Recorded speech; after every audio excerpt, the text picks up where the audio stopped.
नमस्कार, Avon news में आपका स्वागत है और मैं हूं आपके साथ चेतना चौधरी। चलिए रुक करते देश और दुनिया की तमाम खास खबरों की ओर। बाबरी ढांचा ढहाए जाने के मामले में लखनऊ सीबीआई की विशेष अदालत ने भाजपा नेता लालकृष्ण आडवाणी, उमा भारती और मुरली मनोहर जोशी को छूट दी है। खबरों के अनुसार ये छूट कोर्ट में रोज होने वाली पेशी के मामले में दी गई है। अब ये नेता कोर्ट में रोज होने वाली पेशी में उपस्थित नहीं होंगे। देश में राष्ट्रपति के चुनाव को लेकर सरगर्मी तेज हो गई है। केंद्रीय चुनाव आयोग जल्द ही राष्ट्रपति चुनाव की तारीख का ऐलान कर सकता है।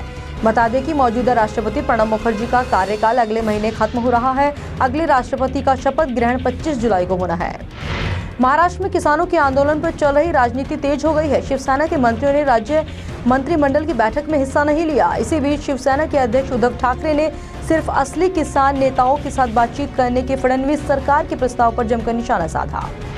यूपी के शहर कन्नौज में एक बेहद ही चौंकाने वाला मामला सामने आया है। यहाँ कन्नौज के सिलुआपुर गांव में एक बकरी अपने मालिक की जेब में रखे 66,000 रुपए के नोटों को चबा गई। बकरी के मालिक सर्वेश कुमार अपनी पैंट की जेब में पैसे छोड़कर नहाने गए थे, तभी बकरी नोट गटक गई। राजद के उत्तर प्रदेश इकाई के अध्यक्ष अशोक सिंह ने कहा है कि सपा अध्यक्ष अखिलेश यादव और बसपा मुखिया मायावती ने आगामी 27 अगस्त को पटना में आयोजित होने वाली लालू की रैली में शिरकत करने पर रजामंदी दे दी है।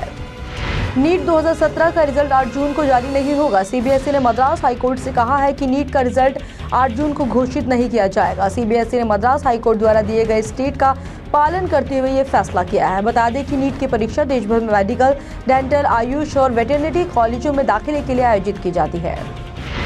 शिवसेना ने केंद्र पर निशाना साधते हुए कहा है कि उसने नोटबंदी का चाबुक चलाकर कर्ज में दबे किसानों को गहरी निराशा में धकेला और उनके खेतों को बर्बाद हो जाने दिया। शिवसेना ने कहा कि सरकार कृषि क्षेत्र के विकास के वायदे के साथ सत्ता में आई थी, लेकिन आज वे इस क्षेत्र को कर लगा देने के नाम पर डराती रहती है।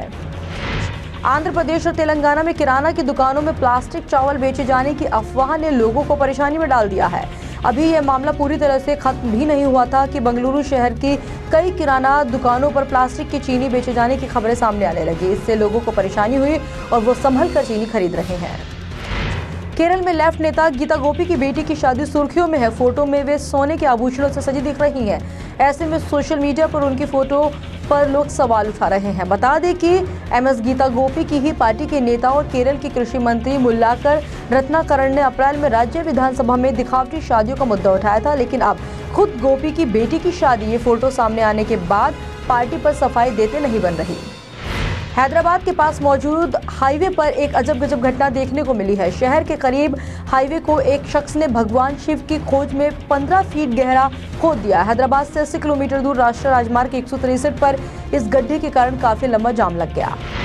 भारतीय रेल कम से कम 20 स्टेशनों का कायाकल्प करने के लिए मलेशिया के साथ हाथ मिलाने की योजना बना रही है। देश भर में रेलवे स्टेशनों के पुनर्विकास कार्य में निजी क्षेत्र से करीब 1 लाख करोड़ रुपए के निवेश को आकर्षित किए जाने की योजना है। स्टेशनों के पुनर्विकास कार्य के तहत प्लेटफॉर्म को आधुनिक बनाने के साथ साथ उनके आसपास के इलाकों को विकसित करना शामिल है। चीन आने वाले दिनों में पाकिस्तान के अंदर अपना सैन्य बेस स्थापित कर सकता है। अमेरिकी रक्षा विभाग पेंटागन की एक रिपोर्ट में इस बात की संभावना जताई गई है। अगर चीन ऐसा करता है तो भारत की सामरिक चुनौतियां बढ़ने की आशंका है। पेंटागन ने कहा है कि चीन अपने सैन्य शिविर की स्थापना उन देशों में करना चाहेगा जिन देशों के साथ उसके लंबे समय से मित्रवत संबंध और समान सामरिक हित जुड़ रहे हैं। निजी क्षेत्र के बड़े बैंक एचडीएफसी ने कस्टमर्स को ईमेल भेजकर यूपीआई ट्रांजैक्शंस पर चार्ज लागू करने की जानकारी दी है। इन चार्जेस के चलते एनईएफटी के मुकाबले यूपीआई पर छोटे पेमेंट्स करना महंगा हो जाएगा। बता दें कि यूपीआई पर ट्रांजैक्शन चार्ज 10 जुलाई से वसूला जाएगा। दर्शकों का favourite reality show big boss का नया सीजन जल्द ही दस्तक देने वाला है। कलर्स और वाईकॉम के प्रमुख राज नायक ने ट्वीट कर बिग बॉस 11 के जल्द आने की घोषणा की है। राज नायक ने ट्वीट में लिखा है कि बिग बॉस के फैन तैयार हो जाए। बिग बॉस के ऑडिशन शुरू हो चुके हैं। इस बार भी सलमान खान ही इसे होस्ट करेंगे। मेरे साथ खास खबरों में फिलहाल इतना ही। देश और दुनिया की ताज़ा तरीन खबरें देखने के लिए आप देखते रहिए एवन न्यूज। नमस्कार। देश का सुप्रसिद्ध अखबार महानगर मेल लेकर आ रहा है देश की राजधानी में पहली बार महानगर ग्लोबल अचीवर्स अवार्ड।